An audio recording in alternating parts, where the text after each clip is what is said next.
نحمدہ ونصلی ونسلم علی رسول الکریم اما بعد۔ سبق نمبر 7 کا یہ دوسرا حصہ ہے۔ ماقبل اسباق میں 10 ضوابط بیان ہوئی جن کی وجہ سے ہمیں یہ معلوم ہوا کہ کن صورتوں میں روزہ ٹوٹ جاتا ہے اور صرف قضا لازم آتی ہے، اور کن صورتوں میں قضا کے ساتھ کفارہ بھی لازم آتا ہے۔ اس حصے میں تقریباً 3 ضوابط اور بیان کروں گا اور پھر چند متفرق مسائل ہیں وہ بیان کر کے اس باب کو ختم کروں گا۔ ضابطہ نمبر 11 یہ ہے کہ انسان کی مختلف حالتیں ہوتی ہیں۔ بعض حالتیں ایسی ہے کہ جن میں صرف قضا ہے، اور بعض حالتیں ایسی ہیں کہ جن میں قضا کے ساتھ کفارہ بھی ہوتا ہے، اور بعض حالت ایسی ہے کہ اس میں نہ تو قضا ہے نہ کفارہ ہے۔ مثلاً پہلے میں نے بیان کیا تھا کہ اگر کوئی شخص بھول کر کچھ کھائے پیے یا جمع کرے تو ایسی صورت میں نہ روزے کی قضا ہے نہ کفارہ ہے، بلکہ اس کا روزہ برقرار ہے، اگرچہ وہ پیٹ بھر کر کھائے اور اگرچہ وہ دن میں کئی مرتبہ کھائے، لیکن حالتی نسیان میں روزے کے اوپر کوئی فرق نہیں پڑتا۔ دوسری حالت انسان کی یہ ہے کہ جس کو حالت اضطرار کہا جاتا ہے۔ حالت اضطرار کا مطلب یہ ہے کہ اگر انسان کی جان جانے کا خوف اور خطرہ ہو یا کسی عضو کی بیکار ہونے کا خطرہ ہو، تو ایسی صورت میں اگر وہ روزہ توڑ دے تو اس کے اوپر صرف قضا ہے، کفارہ نہیں ہے۔ مثلا کسی شخص کو اچانک جو ہے ایسی بیماری لگی جس کی وجہ سے اس کے لیے دوائی لینا ضروری ہو، اور دوائی نہ لینے کی صورت میں اس کی جان جانے کا خطرہ ہو یا کسی عضو کی بیکار ہونے کا خطرہ ہو، تو ایسی صورت میں اگر وہ دوائی لے گا تو اس کے اوپر صرف اس روزے کی قضا ہے، کفارہ نہیں ہے۔ اس کو حالت اضطرار یعنی لاچاری اور بے بسی کی حالت کہا جاتا ہے۔ تیسری حالت انسان کی یہ ہے جس کو حالت اکراہ کہتے ہیں۔ حالت اکراہ کا مطلب یہ ہے کہ انسان کو اس کام کرنے پر مجبور کیا جائے، مثلا اس کی جان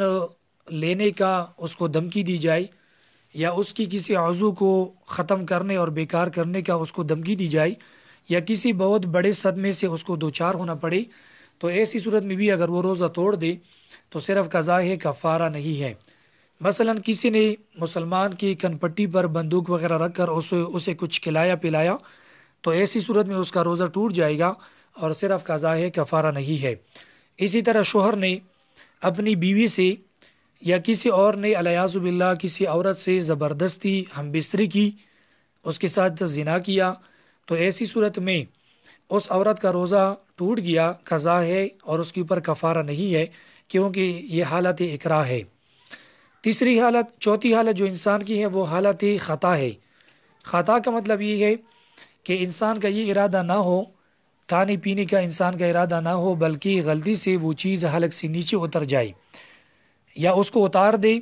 لیکن قصداً وہ نہ ہو بلکہ خطاً غلطی سے ہو۔ اس کی بہت سی مثالیں ہیں۔ مثلا وضو کے دوران یا غسل کے دوران کوئی شخص کلی کرتے وقت پانی جو ہے حلق سے نیچے اتر گیا، تو اس صورت میں اس کو روزہ یاد بھی تھا تو روزہ ٹوٹ گیا، قضا ہے، کفارہ نہیں ہے۔ اسی طرح اگر کوئی شخص سحری کے وقت کھانا کھائے اور اس کا خیال یہ ہو کہ ابھی صبح صادق نہیں ہوئی، اور بعد میں اس کو معلوم ہوا کہ صبح صادق تو اس وقت ہو چکی تھی، تو اس روزے کی بھی صرف قضا ہے، کفارہ نہیں ہے۔ اسی طرح غروب آفتاب سے پہلے کسی نے یہ سمجھا کہ ابھی سورج جو ہے غروب ہوا ہے اور اس نے روزہ افطار کیا، کھایا پیا، بعد میں اس کو معلوم ہوا کہ سورج تو افطار نہیں ہوا تھا، تو ایسی صورت میں بھی اس کے اوپر صرف اس روزے کی قضا ہے، کفارہ نہیں ہے۔ اسی طرح کسی شخص نے صبح صادق سے پہلے منہ کے اندر کوئی چیز رکھی، مثلا پان رکھا یا تمباکو رکھا یا کوئی اور چیز تھی اس نے رکھی، اور وہ لیٹ گیا، ارادہ نہیں تھا سونے کا، لیکن اس کی آنکھ لگ گئی اور وہ سو گیا، اور جب اس کی آنکھ کھلی تو صبح صادق ہو چکی تھی، اور مطلب یہ ہے کہ روزے کا جو وقت ہے وہ شروع ہو چکا تھا، تو اب اس کا روزہ جو ہے ٹوٹ گیا، صرف قضا ہے، کفارہ نہیں ہے، کیونکہ حالت خطا ہے۔ اسی طرح یہ مسئلہ ہے کہ اگر کوئی شخص مثلا موٹر سائیکل پر جا رہا تھا اور بارش ہو رہی تھی، اور بارش کے قطرے جو ہیں اس کی منہ میں آ گئے اور وہ حلق سے نیچے اتر گئی، یا کوئی شخص جمائی لے رہا تھا، جمائی کے وقت اس نے منہ اٹھایا اور اس کے اندر قطرے گر گئی بارش کی اور پھر جو ہے وہ نیچے اتر گئی حلق سے، تو ایسی صورت میں بھی صرف روزے کی قضا ہے، کفارہ نہیں ہے، کیونکہ یہ حالت خطا ہے۔ اسی طرح یہ مسئلہ بھی علماء کرام نے لکھا ہے کہ غروب سے قبل کسی علاقے میں اذان ہو گئی اور اذان سن کر کسی نے یہ سمجھا کہ ابھی غروب ہو چکا ہے، یعنی جو روزے کا وقت ہے وہ ختم ہو چکا ہے، اور پھر اس نے افطار کیا، تو اس صورت میں بعد میں اس کو معلوم ہوا، تو اس صورت میں صرف قضا ہے، کفارہ نہیں ہے اور روزہ ٹوٹ گیا۔ لیکن اگر اس کو شبہ تھا وقت میں، یعنی اس کو یقین نہیں تھا کہ افطار ہوا ہے بلکہ اس کو شبہ تھا، پھر بھی اس نے کھایا پیا، تو اس صورت میں احسن الفتاوی میں لکھا ہے کہ قضا بھی ہے اور کفارہ بھی ہے۔ تو بہرحال یہ انسان کی چند حالات تھی جن کی وجہ سے اکثر حالتوں میں صرف قضا ہے، کفارہ نہیں ہے۔ ضابطہ نمبر 12 یہ ہے کہ رمضان میں دن کی وقت جماع اور ہم بستر ہونے سے اس وقت کفارہ لازم آتا ہے کہ جب دونوں یعنی مرد اور عورت دونوں یا ان میں سے ایک عاقل بالغ رضامند ہو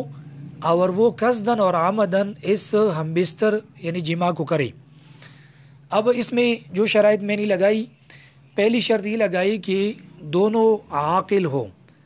اگر ان میں سے ایک جو ہیں عاقل ہیں، مثلا مرد جو ہیں عاقل ہے اور جو عورت ہے وہ مجنون ہے، پاگل ہے، تو ایسی صورت میں مرد کے اوپر کفارہ بھی ہے اور قضا بھی ہے، اور عورت کے اوپر صرف قضا ہے، کفارہ نہیں ہے۔ دوسری اس کا برعکس بھی یہی ہے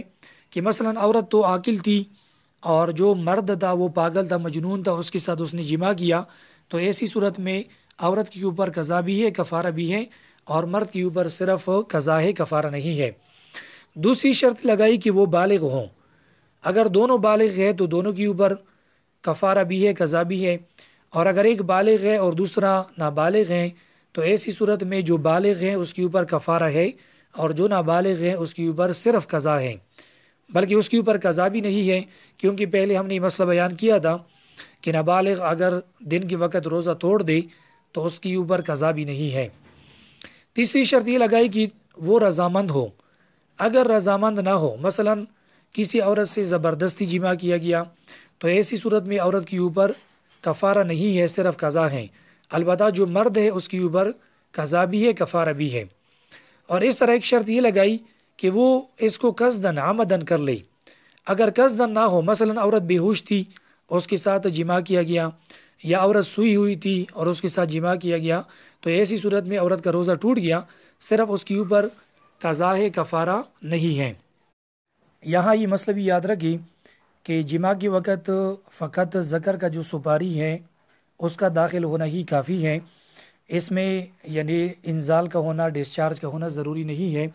اور یہی حکم لواطت کا بھی ہے۔ ضابطہ نمبر 13 یہ ہے کہ جہاں روزہ ٹوٹنے کا کوئی شبہ ہو اور وہ شبہ شرعی طور پر معتبر ہو، اور کوئی روزہ دار یہ سمجھے کہ میرا روزہ ٹوٹ گیا، حالانکہ حقیقت میں اس کا روزہ نہیں ٹوٹا تھا، اور پھر وہ قصدن اس روزے کو توڑ دے، تو ایسی صورت میں بھی صرف قضا ہے، کفارہ نہیں ہے۔ مثلا کسی نے بھول کر کچھ کھایا پیا اور اس نے یہ سمجھا کہ میرا روزہ ٹوٹ گیا، حالانکہ بھول کر کھانے اور پینے سے روزہ نہیں ٹوٹتا، پھر اس نے قصدن کچھ کھایا پیا اس کے بعد، تو ایسی صورت میں اس کا روزہ ابھی ٹوٹ گیا اور اس کے اوپر قضا ہے، کفارہ نہیں ہے، کیونکہ یہاں پر اس کو شبہ تھا۔ اور یہاں پر یہ بات بھی یاد رکھیں کہ اگرچہ اس کو مسئلہ معلوم تھا یا اس کو مسئلہ معلوم نہیں تھا، دونوں صورتوں میں یہاں پر حکم ایک جیسا ہے۔ دوسری صورت یہ ہے کہ کسی کو بے اختیار الٹی آئی، یا کسی کو احتلام ہوا، یا کسی عورت کو دیکھنے سے اس کو انزال ہوا، یا انجیکشن ڈریپ لگوانے سے اس نے سمجھا کہ میرا روزہ ٹوٹ گیا، تو ان چار صورتوں میں اگرچہ روزہ تو نہیں ٹوٹتا، لیکن اس کو مسئلہ معلوم نہیں تھا اور اس نے سمجھا کہ میرا روزہ ٹوٹ گیا، تو اس نے پھر قصدن کچھ کھایا پیا، تو اب اس کا روزہ ٹوٹ گیا اور اس کے اوپر صرف قضا ہے، کفارہ نہیں ہے۔ البتہ ان چار صورتوں میں اگر اس کو مسئلہ معلوم تھا پھر بھی اس نے کچھ کھایا پیا، تو اب اس میں قضا بھی ہے اور کفارہ بھی ہے۔